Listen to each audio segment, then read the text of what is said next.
Hello friends, welcome to paralegal study. BPAG 174 sustainable development वाला जो हमारा कोर्स है उसकी 10th यूनिट हम करेंगे, role of education in sustainable development.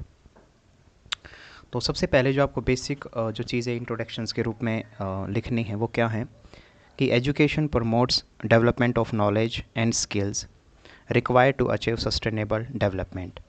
कि सबसे पहले तो यही है कि एजुकेशन हमें वो चीज़ें प्रोवाइड कराती है। तो कौन सी चीज़ें हैं? सिंपल है कि नॉलेज हमें प्रोवाइड कराएगी और स्किल्स जो है वो प्रोवाइड कराएगा एजुकेशन, और उसी के थ्रू हम सस्टेनेबल डेवलपमेंट गोल को अचीव कर सकते हैं। इसके अलावा अगर हम बात करें, the concept of sustainable development has been broadly defined by the world commission on environment and development, जिसमें उन्होंने और जिसका जो इसी कमीशन का जो दूसरा नाम है वो आवर कॉमन फ्यूचर है। इस डेफिनेशन को हम काफ़ी टाइम रिपीट कर चुके हैं, जिसका मतलब है development that meets the needs of the present without compromising the ability of future generation to meet their own needs. आगे अगर हम चलें कि UN conference on environment and development, जिसको पॉपुलरली हम अर्थ समिट के नाम से भी जानते हैं, ऑफ द 1992, उन्होंने बोला कि इंटरडिपेंडेंसी एंड म्यूचुअल कॉन्सेप्ट है सस्टेनेबल डेवलपमेंट। तो इसमें इकोनॉमी, सोसाइटी और इन्वायरमेंट, इन तीनों पिलर को साथ लेके इनको एक साथ जोड़ के इंटीग्रेट करके हम अपने सस्टेनेबल डेवलपमेंट गोल को अचीव कर सकते हैं। लेकिन यहाँ पे एक और चीज़ जो समझने लायक है, तो इन सब जो हमने जो बातें की, चाहे वो 1992 वाला अर्थ समिट हो हमारा, चाहे वो 1987 का हमारा आवर कॉमन फ्यूचर जो world commission on environment and development की जो मैंने बात बताई, दोनों ही चीज़ जो है जिसमें सस्टेनेबल डेवलपमेंट पे जोर दिया गया और कैसे हम उसको अचीव कर सकते हैं। तो उसके लिए सबसे पहले तो यही है ना कि नॉलेज ही तो होनी चाहिए। अभी आप एक एग्जांपल से और समझ सकते हो कि अगर ये कोर्स हम पढ़ते ही ना, ये सब यूनिट्स हम नहीं पढ़ते, तो क्या हमें जानकारी होती कि ऐसे कौन कौन सी ट्रीटीज़ आई हैं अभी अभी सस्टेनेबल डेवलपमेंट का गोल क्या है।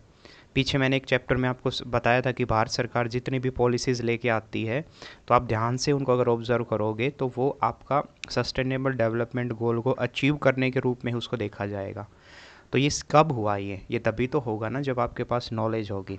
और नॉलेज के दो इम्पोर्टेंट जो पार्ट होते हैं वो होता है आपका, एक तो सबसे पहले स्किल हुआ, और दूसरा आपको उस चीज़ के बारे में बेहतर इन्फॉर्मेशन होना चाहिए। आपको रिसर्च करना पड़ेगा, आपको समझने पड़ेंगे चीज़ों की कि प्रॉब्लम्स कहाँ हैं, उनके सॉल्यूशंस कैसे हो सकते हैं। तो ये सब चीज़ें जो हैं, जो मैंने आपको बताई इंट्रोडक्शंस में, आपको ध्यान रखना है। आगे अगर हम चलें थोड़ा कि meaning and importance of the education, तो इसमें क्या है? तो education is a process to shape the quality of life of the individual and through them of the society and the world. It is also investment in the human resources. In the present age of the science and technology, it has been increasingly realized that one need to be educated not only to become a better human and social being but also a creative and productive being. कि आपके पास अगर knowledge है, आपके पास अगर बेहतर education है, तो सिर्फ एक आप बेटर इंसान ही नहीं होंगे, इसके साथ साथ आपकी जो लाइफ है वो प्रोडक्टिव भी होगी। और दूसरा कि एजुकेशन जो है इसलिए भी इम्पोर्टेंस है क्योंकि वो क्वालिटी ऑफ लाइफ को प्रमोट करता है। एजुकेशन एक ऐसी चीज़ है, आप मानो जिससे जीवन में आप बेहतर कर पाते हैं, आपके पास बेहतर संसाधन भी आपको प्रोवाइड होते हैं, बेहतर क्वालिटी ऑफ लाइफ जो है आपकी वो इम्प्रूव होती है। तो ये सारी चीज़ें एजुकेशन के इम्पोर्टेंस के रूप में ही आपको लिखना है। आगे हम बात करें कि एजुकेशन फॉर सस्टेनेबल डेवलपमेंट, जिसको ESD भी बोलते हैं। तो ESD has been defined as the education that allow every human being to acquire the knowledge. तो जो ESD का जो कॉन्सेप्ट है, एजुकेशन फॉर सस्टेनेबल डेवलपमेंट, उसमें इसी चीज़ पे फोकस किया गया है कि एजुकेशन जो है वो अलाउ करती है, क्या अलाउ करती है कि हर एक ह्यूमन बीइंग को जो नॉलेज है वो एक्वायर करनी चाहिए। इसके अलावा अगर हम इसी में बात करें दैट नॉलेज के साथ साथ मीन्स एजुकेशन जो है वो acquire knowledge and skills, attitude, values necessary to save a sustainable future. और इस सिंपल भाषा में अगर हम बात करें तो ESD is the process of equipping students with the knowledge, skill, attributes which needed to be the better future.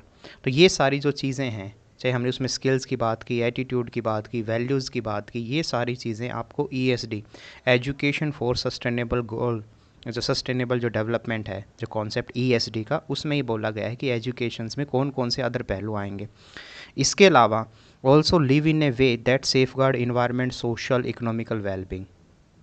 ESD में इस चीज़ पे भी जोर दिया गया, जैसे अभी देखो क्लाइमेट चेंज है आपका, इसके अलावा बायोडाइवर्सिटी है, पॉवर्टीज़ हैं, और सस्टेनेबल जो कंजम्पशंस, कि किस तरीके से हम पॉवर्टी को रिड्यूस करें, कैसे हमारा जो कंजम्पशन है वो ज़्यादा इको फ्रेंडली या सस्टेनेबल हो, रिस्क मैनेजमेंट को कैसे कम करें।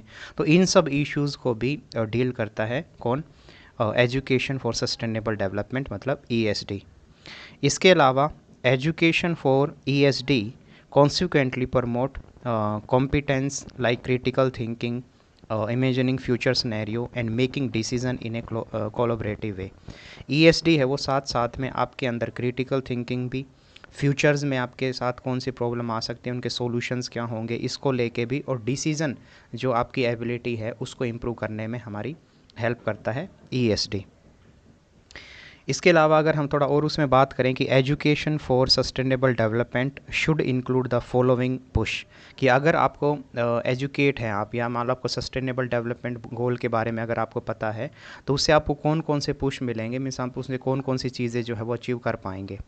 तो उसमें सबसे पहला है जैसे कि प्रमोशंस, अगर सिंपल भाषा में बात करें तो promotion and improvement of the basic education related to the SD, कि आप जो है आपके अंदर एक इम्प्रूवमेंट देखने को मिलेगी, क्योंकि सस्टेनेबल डेवलपमेंट गोल्स की या उनके बारे में आपको नॉलेज है, तो वो आपको आपकी जो इम्प्रूवमेंट आपको कराएगा उसके अंदर। दूसरी चीज़ अगर हम बात करें कि education at the all level, चाहे वो सेकेंडरी लेवल हो, प्राइमरी लेवल हो, या जो हायर सेकेंडरी जो लेवल होता है, सभी के उसमें आपको क्या है, एजुकेशन है वो बहुत इंपॉर्टेंट रोल प्ले करेगा। इसके अलावा पब्लिक जो अवेयरनेस है वो उससे क्रिएट होगी, और एजुकेशन जो है वो सबसे बड़ी बात है कि आपको लर्निंग का मौका देगा और आपको ट्रेनिंग जो मेथड्स है वो सब प्रोवाइड करेगा। तो ये सब कुछ की इम्पोर्टेंट चीज़ें हैं जो आप कह सकते हैं कि एजुकेशन फॉर सस्टेनेबल डेवलपमेंट अगर हमारे पास है तो हम इन सब चीज़ों को कर सकते हैं। दूसरा है आगे कि रोल ऑफ एजुकेशन, एजुकेशन का रोल क्या है सस्टेनेबल डेवलपमेंट को अचीव करने में। तो education for sustainable development promote research and provide information needed to solve sustainable development problems। Role ये भी है कि एजुकेशन का, कि एजुकेशन ही जो है वो आपको प्रमोट करेगी कि आप बेहतर रिसर्च करें। इसके अलावा जब आप रिसर्च करेंगे आपको इन्फॉर्मेशन मिलेगी, तो उससे आप सस्टेनेबल डेवलपमेंट से रिलेटेड जितने भी इश्यूज़ हैं आप उनको सॉल्व कर पाएंगे।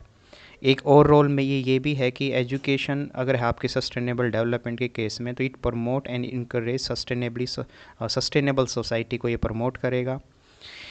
Develop knowledge about the environment and focus on environment theme and concerns. तो ये सब चीज़ हैं। तो इसको अगर आप सिंपल वे में मैं कहूँ कि जो रोल है, जैसे कि रोल क्या है एजुकेशन का सस्टेनेबल डेवलपमेंट में, या फिर उसकी इम्पोर्टेंस क्या है, या फिर अगर जो सिंपल जो मैंने स्टार्टिंग में आपको इंट्रो वाला पार्ट बताया, तो ये जो सारी चीज़ें हैं ये आपके इसी संदर्भ में आपको इन चीज़ों को लिखना है। लास्ट में अगर मैं बात करूं कि बेसिक अगर आपको जो कंक्लूज़न है तो वो आप किस फॉर्म में लिखेंगे, तो आप लिखेंगे कि that quality education for sustainable development is recognised as an important goal of the UN general assembly, कि क्वालिटी एजुकेशन के ऊपर फोकस किया गया। मीन सस्टेनेबल डेवलपमेंट 17 गोल हैं हमने देखा था, उन 17 गोल में एक जो गोल है वो क्वालिटी एजुकेशन का भी है। तो 2015 में जब ये रिजोल्यूशन आया तो उसमें क्वालिटी एजुकेशन की बात की गई, और एजुकेशन जो है वो एक बहुत इम्पोर्टेंट एक सिंगल फैक्टर है जो आपको गोल्स को अचीव करने में हेल्प करता है, चाहे फिर वो गोल इकोनॉमिकल डेवलपमेंट हो, चाहे टेक्नोलॉजिकल प्रोग्रेस से रिलेटेड हो, या फिर increasing in the social order, चाहे उसमें वैल्यूज़ ऑफ फ्रीडम है, जैसे सोशल जस्टिस है, इक्वल अपॉर्चुनिटीज़ है, इन सब को भी प्रमोट करने में एजुकेशन बहुत हेल्प करता है। फिर programmes of education lies at the basis of efforts to force the bond of the common citizenship.